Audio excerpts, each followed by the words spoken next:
Assalamualaikum warahmatullahi wabarakatuh. Kembali lagi di channel saya guys. Kali ini kita akan membahas masih seputaran iOS 15.1 yang 2 hari lalu dirilis. Jadi stay tune di channel ini.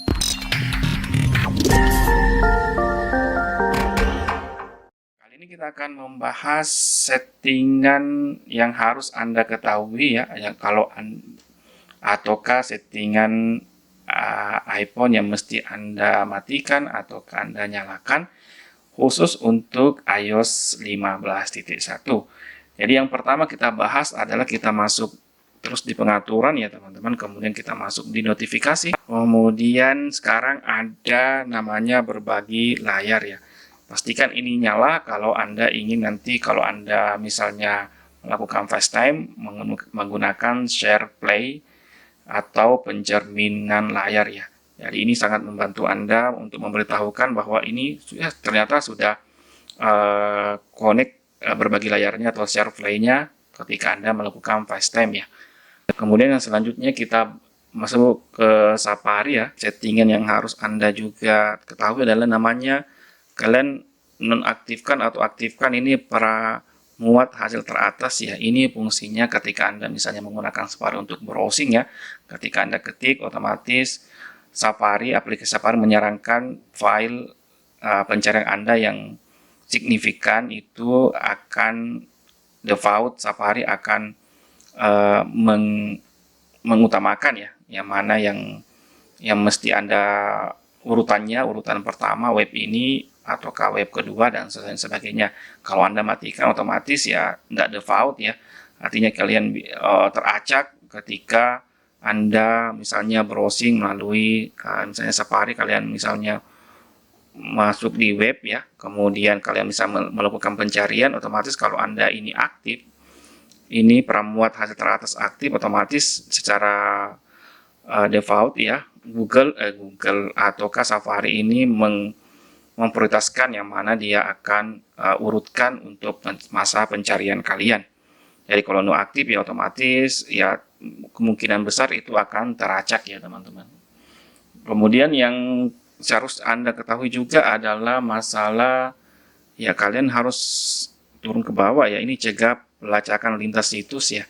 Ini kalau kalian aktifkan supaya lebih privasi Anda ketika Anda browsing melalui Safari itu akan mencegah ya hal-hal yang mungkin yang hacker atau apakah yang mungkin yang bisa mengcopy data kalian, baik itu ketika Anda melakukan browsing melalui Safari ya. Kemudian yang perlu juga Anda ketahui adalah sembunyikan alamat IP ya. Jadi alamat IP Anda otomatis tidak terlihat dari pelacak ya ketika Anda melakukan browsing melalui Safari ya.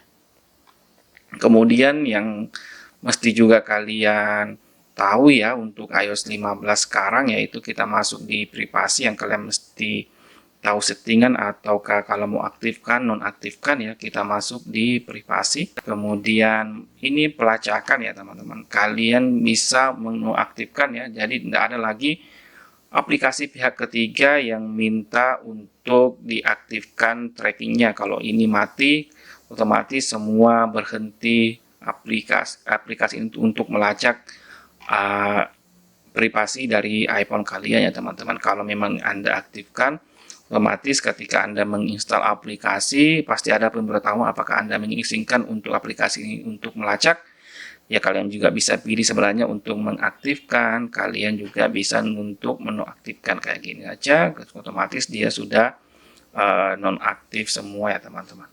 Kemudian yang Anda ya masalah analisis peningkatan ya teman-teman, ini tidak usah Anda untuk kalau Anda data analisis ini banyak sekali ya teman-teman, ini juga membuat biasa boros baterai kalian ya. Kalau analisis peningkatan untuk connect dengan Apple Watch Anda, data-data Anda biasa dikirim dalam 1 minggu rangkumannya, kalian mendapatkan rangkuman dari iPhone kalian bahwa data kesehatan Anda gini, durasi layar Anda begini dalam 1 minggu ya gini, karena ini aktif ya, kalian bisa nonaktifkan saja untuk mengurangi pemberitahuan, otomatis juga mengurangi pemakaian baterai iPhone kalian. Kemudian pengiklan iPhone ya tidak usah ini kalian aktifkan, ini kan kita tidak butuh untuk masalah personalisasi akan membatasi kemampuan Apple untuk, ya kalau ini tidak aktif ya teman-teman, tidak usah. Ini pengiklanan yang diberikan oleh Apple.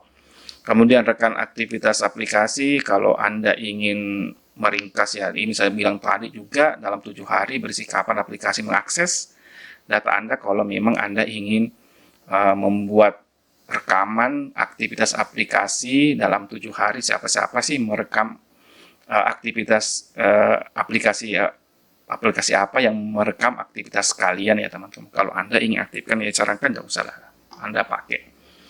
Kemudian kita masuk di layanan lokasi ya teman-teman. Ini bisa layanan lokasi kalian bisa nonaktifkan saja keseluruhan. Tapi gitu ya teman-teman, kalau Anda matikan banyak yang termasuk, tapi kalau mencari iPhone saya misalnya aplikasi lacak itu tidak akan mati ya teman-teman, dia tetap untuk mengaktifkan mode hilangnya. Jadi kalian bisa sebenarnya ataukah memilih aplikasi mana yang Anda ingin aktifkan, ataukah jangan pernah kalian bisa pilih untuk mengurangi sistem baterai Anda pasti boros, karena kalau Anda misalnya buka aplikasi otomatis ada tanda bintang di sini, tanda panah ya, bukan tanda bintang, tanda panah, otomatis dia ini kayak ungu-ungu gitu ya. Itu akan menandakan bahwa layanan lokasinya aktif ya, otomatis juga membuat baterai Anda cepat boros ya. Kemudian layanan sistem ya. Kita masuk layanan sistem, kalian bisa juga nonaktifkan layanan sistemnya, kemudian pilih aja yang mana menurut Anda tidak usah memakai layanan sistem misalnya. Kemudian lokasi penting ini kalau Anda ingin menggunakan lokasi penting ya silahkan, tapi saya sarankan tidak usah juga ya. Lokasi penting ini jadi kalau Anda misalnya dari satu daerah ke daerah lain, otomatis Anda terlacak ya, perpindahan iPhone kalian itu terlacak. Jadi kalian bisa nonaktifkan kalau ingin menjaga privasi Anda lebih aman lagi. Kemudian peningkatan produk kalian nonaktifkan saja. Kemudian icon bar status kalian nonaktifkan saja ini. Ini kita tidak perlu untuk melihat analis iPhone, lalu lintas dan tingkatan peta ya, karena kita apalagi kalau hanya di daerah ya tidak usah lagi untuk kalian aktifkan ya. Tampilan icon bar ya, lokasi bar status layanan di atas meminta lokasi Anda ya, tidak usah. Tidak penting-penting banget kalian untuk aktifkan. Kemudian masalah ya, kita masuk masalah kamera ya, yang mesti Anda tahu juga di iOS 15.1 masalah ya rekam video ya. Sekarang ada kunci kamera ya, ataukah tampilan format file yang kalian harus mesti tahu yang terbaru ini, tapi hanya berlaku di negara Eropa, Afrika ya, Asia dan Amerika. Kalau mau Anda gunakan silahkan, tapi mungkin formatnya juga terlalu besar ya. Jadi ini kunci kamera mesti Anda tahu ya kalau aktifkan. Kalau Anda misalnya mengambil video, otomatis dia tidak akan beralih ke model foto. Jadi kalau sebaliknya, kalau Anda model foto bisa saja beralih ke mode video. Jadi kalau Anda misalnya mengambil video, takut terganggu salah klik atau salah geser, kemudian beralih ke mode foto, jadi itu akan mengganggu, jadi harus aktifkan. Kemudian yang ya ini yang sekarang juga yang terbaru adalah tampilkan teks terdeteksi. Ini kalian mesti juga aktifkan ya, kalau misalnya kamera Anda misalnya ada tulisan ataukah ada tulisan yang Anda foto, kalian bisa langsung copy dalam bentuk teks ya.